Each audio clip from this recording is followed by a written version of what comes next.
going on, everybody? We welcome you to the final episode of Season 10 of San Diego Prep Insider. We have completed a decade of us being the asinine, tomfoolerish idiots that help bridge the generational gap from old media to new media here in high school sports. Beyond that, I don't know. We've been there for some moments. We've missed on others, but we've appreciated it all. Enough sentimentality. Let's talk about what we've got on the agenda today. We are going to close out. We have now finished all. There are no more games. Everything has been played.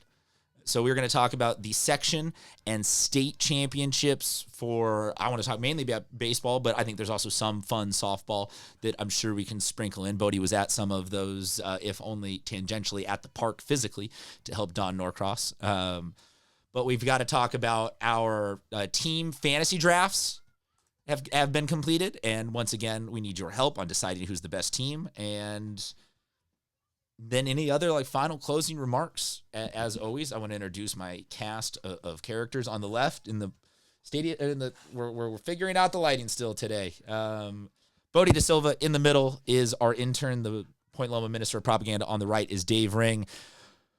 Okay, starting then with just section championships. Bodie, do you want to just recap your thoughts on each one of them? Do you have a specific one? I mean, start open to 5AA, 5AA to open. Let's start section, and then we can go to state as well. Yeah, no, I mean, open division, I had granted, I think, preseason number 3 in the county. Clearly that was a little low, but for them, they made it through the whole section title, didn't take a loss until state playoffs. So that's a historic run right there, a bunch of really close games.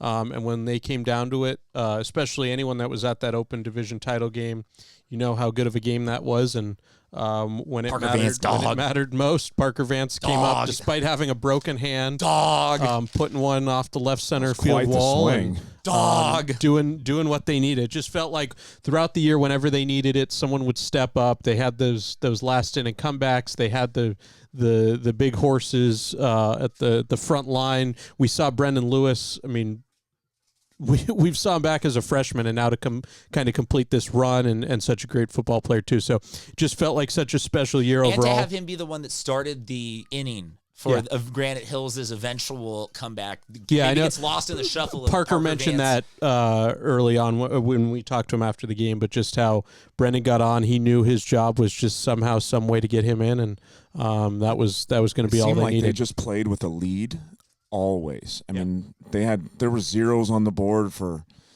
the other teams just constantly. They were always playing with the lead. I mean, the confidence that they played with. Man, I just saw no one hit against Granite at the end of the season. That was pretty impressive. And even fall ball, winter ball, this was a dominant team too. So obviously we take them seriously, but this was a special group that all came together, and will go down as one of the best teams in section history. I would agree with that. This is statistically. You got to look throughout the years. I mean, other teams had more wins, but statistically and how much they dominated this year, this is going to go down as one of the best teams in the history of the section for sure. Kingsley, do they get the dog certification? Just moving over to Division 1. Well, here, let me give people the rundown. Whatever order we want. Let me go. So open was Granite Hills.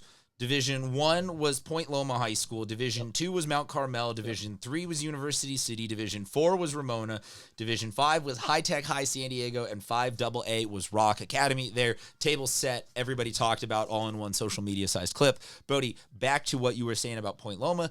Back-to-back championships, Division 2 to Division 1. Yeah. So a step up, no matter what anybody ever says about although I don't even feel like the discussion of D1 being a runner-up thing is even that accurate in baseball. But your thoughts you were going to say about Point Loma? Yeah, no, I mean, I think for them, they were tested throughout the year in league. We know what that league was with Saints and Cathedral and Henry. But for Point Loma to fight through and play their best ball at the end of the year, having transfer sit-outs, having injuries, and just when they needed to, getting it all done. I mean, they were the 3 seed there, had to go to the losers bracket, escaped, goes to Cathedral back-to-back days, 1-0, 2-0, and then faces an RB team that had been dominant. I mean, not tested at all in playoffs, and comes up with that win there. What a run for the Pointers. Clearly, head coach Rigo Ledesma is one of the best in the county. I know, speaking to other coaches, how much they respect him, and he's made this move over from Santana and has 2 titles already for the Pointers. Yeah, just to jump in real quick, I would say, just because I had a coaching-specific thought, Ledesma and James Davis are 2 right now that seem to have, like, when Blaylock and there was like a generation there that kind of retired, there is a new group that has kind of now, with these last couple years of championships, anointed themselves as the elder statesmen of the coaching community, who are like, you look to them for being like, this is their golden era, we are in their heyday right now, and we're all kind of just coaching around their styles type of thing. Feels like guys that are just always pushing the right buttons, have kind of the complete feel of what their team is and what they need in that situation. And obviously you got to give credit to the players too. These are teams that have Division I bound guys, possibly guys at the pro level Always as well. helps, So, but not never a guarantee. No. And San Diego, we see it all over. You could pretty much pick a team out of a hat, and you'll find some Division I player on the roster to find. But that, look, it's how I try and rank to start the year, and oftentimes you can look bad at it that way. So. Yeah, Granite, Point Loma, 2 teams that had expectations to start the year and went on different paths, but both came up with the 2 biggest titles. Resilient comes to mind when you look. I mean, I thought at one point Point Loma would have been discouraged by some losses, but man, they really fought, and what an incredible season for the Pointers. She wants to talk about Point Loma. Talk about my dogs. Sweetest. Talk about my dogs. You're just the sweetest. Hey, Kingsley. The Point Loma girl. Yeah, I think the last thought there is just especially their pitching. Those last 3 games to allow 1 total run in 2 games against Cathedral and 1 against RB. Just what a run that was. Yeah, dogs, man, literally and figuratively. Mount Carmel maybe feels like the underdog of all of them. Is where I would see them. Let me see if I get this correctly. They come from the 5 seed, so it's 5 not or like 7. But them at San Ysidro was a great one. I guess either one of those winners was going to be a fantastic story to close out the year, but good on him, man. Lots of San Ysidro fans really. Yeah, that was another good one. That was the game before the open title there at Tony Gwynn Stadium. Really good back and forth early on, and Mount Carmel just came up with the big moments later on, getting some relievers in to close out some spots and some big hits. So any time that you're not one of those top 4 seeds is always impressive to me. You're playing those extra games. For San Ysidro, they just had to kind of get in as it was in that first round game against Classical, and then go and take down a Madison team we had high expectations for. So credit to San Ysidro for getting to the title, obviously, and Mount Carmel for solidifying the whole thing. Yeah, I mean, San Ysidro was a tough team, man. They deserve credit, but kind of fizzled out in the beginning or end of the year like I anticipated. Just not enough gas in the tank, and making a finals game is not an insult to anything. Like no. if you run out of. Not at it's all. Still a better Not season than every other team but one in your division had. Yeah, exactly. Yeah, I mean, in my opinion, the biggest kind of letdown was Madison, who lost to Bishops. Ended up having, there's a guy in the mound throwing it just under Madison's hitting speed, kind of thing, and just couldn't get the bats going. And really, that was their downfall at the end of the year, to just not get the bats going as much as possible. So yeah, I think in this bracket, the big thing that stood out was the 2 and the 3, Madison and El Camino. Neither of them reaching the semifinals. That's one I would have been shocked about had you told me that when the brackets came out. But San Pasqual, San Ysidro, they came up when they needed to, and San Ysidro just 1 game short. Dave, I want to stick with you. I need to go get more teething crackers, and I want to hear you talk about your alma mater winning back-to-back. We had a couple of back-to-backers. Right. Both of those back-to-backers moving up divisions. So proof, I think, both in that hard work pays off, but also in that the system, for all of the opining and whining and some people want to do about the playoff system, this is it technically working correct. You were the best D4 team. You got moved up. They are now the best D3 team. They will get, again, moved up. So let's. I want to hear what you got about the University City Centurions. Like you said, super proud of the boys over there at UC.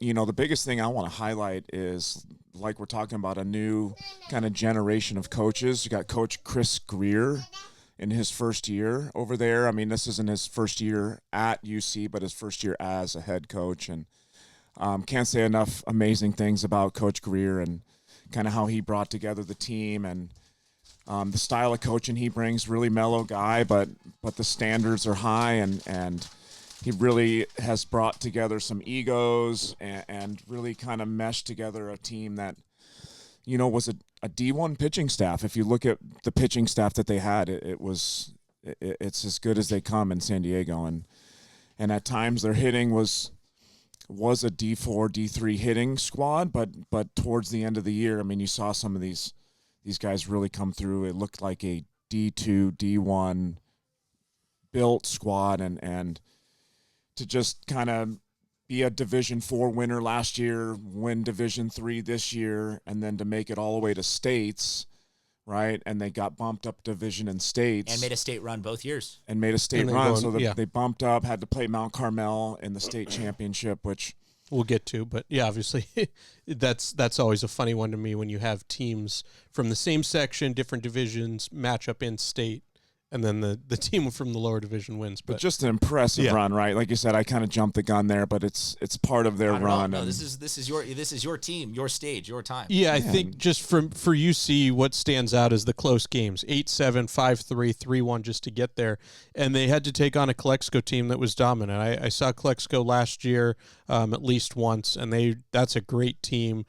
Making a bunch of travel throughout. They got their couple vans they roll around in, and they got to the game 12-2, 7-0, 6-4. So they were ready to go, and UC did what they needed to do to get that one done. And obviously we'll get to SoCal Regional beyond that. Yeah, quite the run. I mean, like you said, that's a lot of baseball to play at the end of the season, but kind of the strength of UC, we knew that they were built with depth, and when it came down to it, they had their number one guy lined up multiple times to win games, and they had their number twos, number threes, who were fantastic guys. Really were just doors, lights out, throwing chairs, blowing doors off, and you know, Kingsley, you would agree, man. Last show of the year, it's a little sentimental, right? Kingsley loves the heat. Kingsley absolutely loves to talk about throwing chairs, blowing doors off.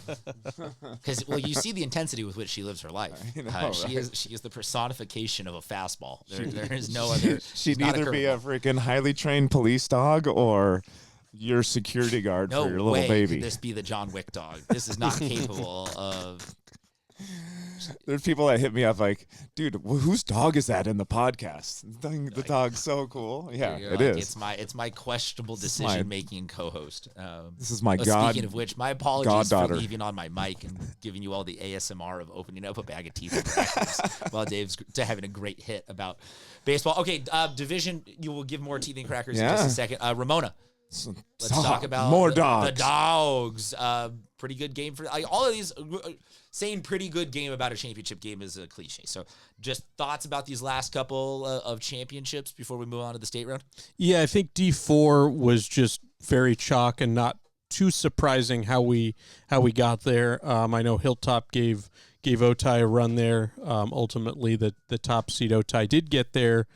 Couple one-run games along the way. But for Ramona, it was just the offense that powered them, the 7-3, the 9-3, the 11-10, just to get to that final game. And which is a little different because when I did see Ramona at Petco Park, they almost had that no-hitter rolling that day. But just offensively, it's not just them playing up on the mountain and the ball flying. We've probably seen enough of that over the years. But this was just a team with a really good offense that came together. And obviously, when you have these bigger public schools playing in Division 4, that's just always going to be some of your favorite teams when you're looking at the bracket. So ultimately, that's what it came down to, and Ramona gets it done. Knox. I mean, they're just delivering RBI Knox, Zach Nightingale. Jeez. Just an absolute stud with runners in scoring position, along with the rest of the guys. I mean, we mentioned this show after show, how young they are. Yeah. If this is how good they are now, 2 years from now, we're going to be talking about them playing in a higher division, just like a Mount Carmel. Very impressive run for the Bulldogs. Thoughts on D4 or D5 or 5AA, Bodie? Yeah, I think looking at it there for what High Tech did, they weren't the one seed. And Coastal Academy was a very, very good team too there. But what High Tech did coming through 9-0, 17-1, 6-3 as the 4 seed just to get to the final tells you that maybe they, I mean, not that you have a committee picking these seeds, but High Tech was a team that clearly the computer didn't see the correct way coming in. And for them to play the 3 seed, just a little bit different of how it went about there. And Pitching. Yeah. Pitching. Yeah, that's the big thing there. That's what the computer missed. If you can get a couple clean innings, I always think in really Division 4, 5, and 5AA, if you have guys that can give you clean innings, you're probably set up because these guys are just going to put the balls in play. And if your defense isn't perfect, there's going to be a lot of runs on the board. Yeah. And the way that we talked about, there's a couple this year who are winning back-to-backers. I think High Tech for me is one where, granted that I was talking about next year's probably a little too early already. Yeah. But Of you're all the right, teams that I'm looking at right now, who I would be able to say, I'll take a flyer on them being back-to-back champs. High Tech makes tons of sense to me with them they don't graduate every single contributing member. Like you said, Dave, they've got sustainable pitching, at least in the short bursts of some playoffs. Young arms. So their coaching staff is able to develop some, they would be my choice of that. 5AA, Bodie, any thoughts before we move on to the regional state stuff? No, the Rock was the top seed. They came through another thing. I think just the Rock Academy. Yeah, very similar to 5. It's just offensive based and 2 seed Borrego Springs, got to see them in person. 13-3, 12-4, 14-1. Clearly they have some offense too, and the Rock took it 10-7. So kind of exactly what you'd expect there. Just guys putting the ball in play and putting pressure on the defense. Thoughts, Dave, before we go on to all the state stuff? Well, I hate to admit it, but I picked every single game. No wrong time to bring that up. No wrong time to bring that up. Not like that every year, but I picked every winner. I mean, I think not that it was obvious, but man, we did our research. What a fun way to close out the year and getting to watch these teams kind of win. All right, let's talk then about state. Let's do it. Yeah. We got I'll just give the full run through of the finality of each round. The Division 1 state Southern California matchups. Patrick Henry loses to St. John Bosco. In Division 2, Rancho Bernardo beats Point Loma. So Rancho Bernardo is a state champion. In Division 3, University City beats Mount Carmel. So University City is our other state champion. No San Diego team making the Division 4 or 5 state regional finals. Teams, I don't want to. If you guys need to recap every single San Diego team's entire state run, sure, we can hang out for that. I just will ask open question, kind of what you saw from the state playoffs in general. I've said for the last couple of years, we should be crushing this. We should be doing really, really well. And we haven't because the playoffs have been a little bit misaligned with the southern section. This year, the San Diego section and the southern section end up lining up so that their championships are held in the same year. And, look at that. We make a majority of the finals, including complete participation on both sides of the bracket of 2 of the finals. And so we have 2 out of 5 champs. I don't know. To me, it just left me feeling positive. Like, this is a positive step forward for us as a section. Congratulations to both of those squads. You're all playing with house money in the state playoffs anyway. It's all just icing on the cake. So I don't think any of these teams should go home hurt that they did or did not. No, the San Diego stuff is the real deal. But this is a positive step in making teams more invested in it. Because if there is what I think I'm saying is if there's the perception of parity, if there is the perception of like, okay, maybe we don't game plan for who we start in game 1 of state, but if we make state, we're not going to automatically just be like our number 5 guy is going against their number 2 guy. So like white flat, like if there is a chance now that every year San Diego teams can make a little bit of a run, if you got just a little bit left in the tank, boom, let's go. All right. Thoughts on state? Yeah, I think starting with Division 1, Granite Hills, obviously that undefeatedness run came to an end there. That's why it's NIS. With the loss to Villa Park. But you just have to give a shout out to Patrick Henry, despite getting their heart broken in our own section championship game, the Open Division 1, first one Patrick Henry had been on. They went and turned around and did everything they needed to do. They go up to Trinity League runner-up, Santa Margarita, Southern Section D1 runner-up, and go post a 2-0 shutout.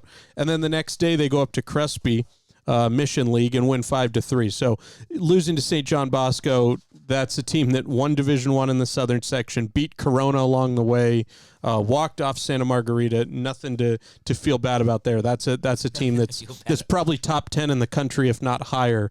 So to get all the way there, I'm just really impressed by what Patrick Henry did after losing to kind of turn around and put their heads down and make it all the way there. Dave, any state thoughts?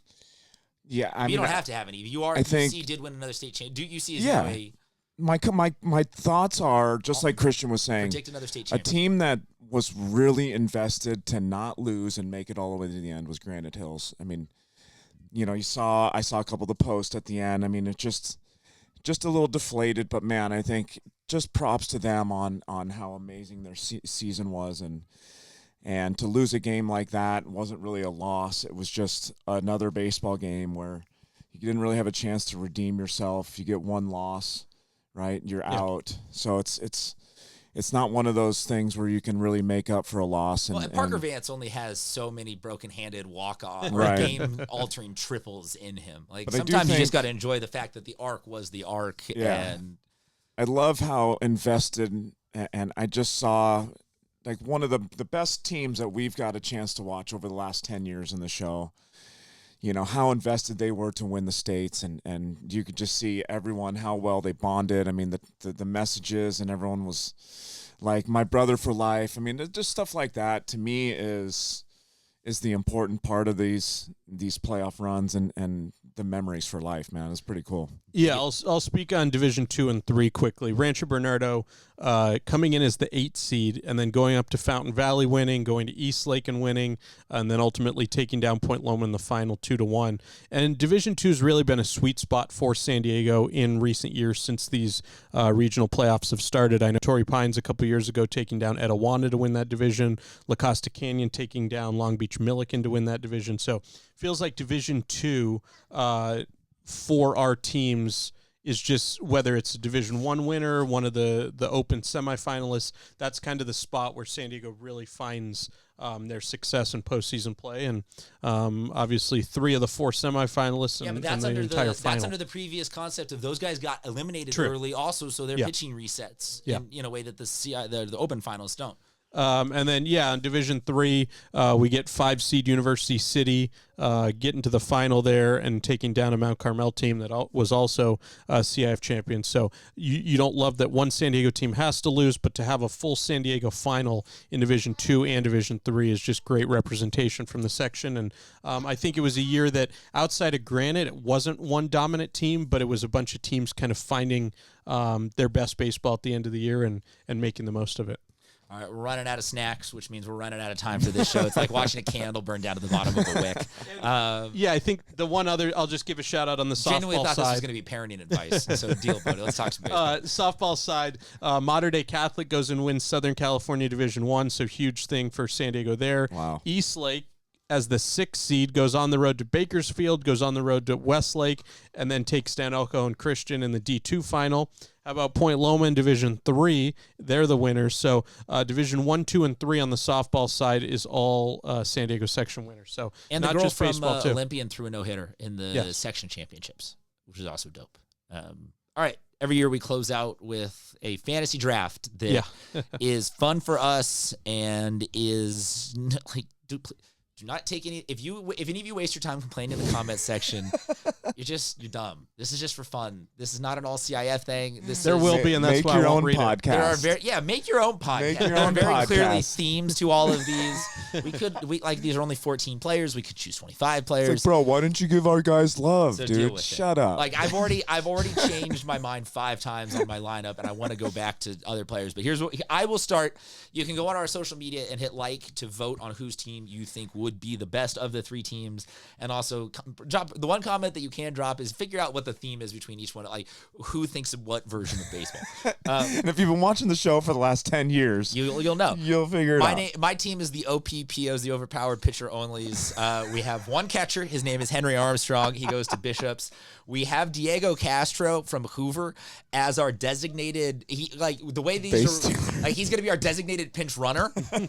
We instead of like a designated Courtesy runner. runner. He can run for Not even anyone. a courtesy runner. I don't mind subbing him out because there is no real set theme to the rest of this other than everybody else on my team. He's got to get 10 stolen bases in the game. A game. Well, One yeah. game. In your game. He'll sub in and he'll stay in. Yeah, Yes. he'll sub in and Might he'll be a stay in. section record. Yeah, let's hope so. Let's get on that. I still just the projection out of stealing 400 major league bases would just be so crazy. Okay, so then the rest of the team, I admit, like all of these guys do also play multiple positions, but go with me on the humor of this is not a well thought out You got lineup. 8 rovers. Yeah, Well, your team is good, dude. My team, my coaching Really philosophy good. for the rest of this team is Henry's got his gear on. He goes to catch, and I just tell everybody, and first one at each position gets it. And so people just run. And so we've got Cody Capoletti from Patrick Henry. He's going to beat everyone. Zane Nordquist from El Camino is getting out there. Christian Garcia from Claremont is getting out there. Ryder Taylor from Escondido. Justin Jarrett from Ramona. Van Plyman from Mission Bay.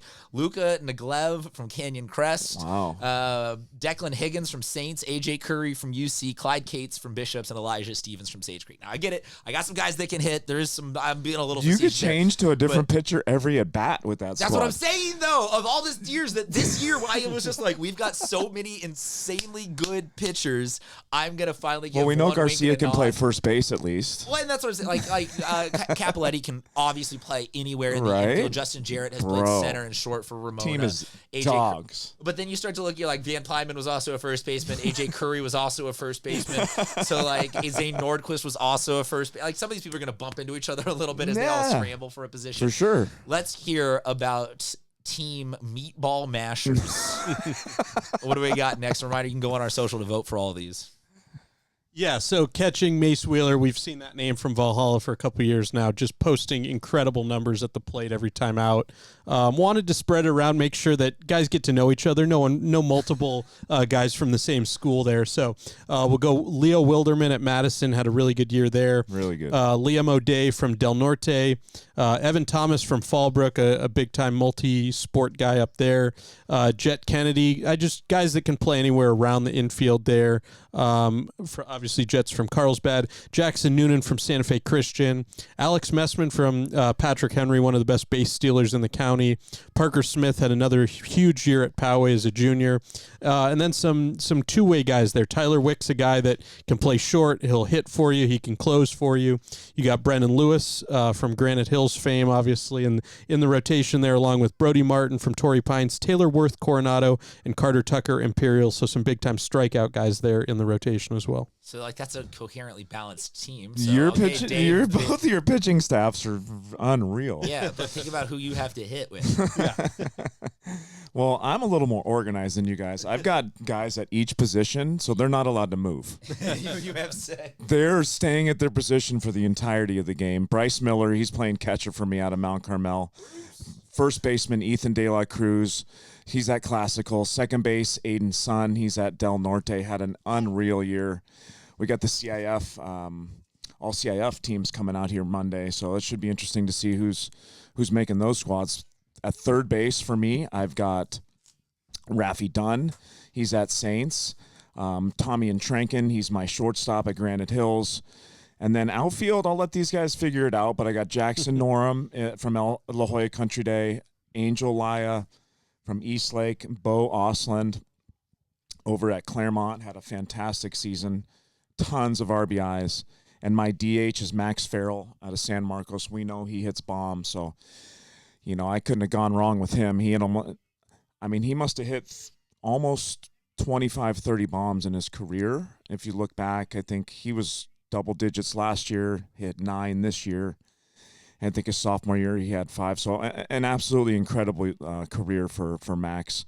And then my pitchers, Phoenix Brandt, who hits bombs at Point Loma, Brady Strachan, Brancher Bernardo, Tyson Bobo, Patrick Henry, and the guy, Parker Vance, Granite Hills. We know he can throw and hit.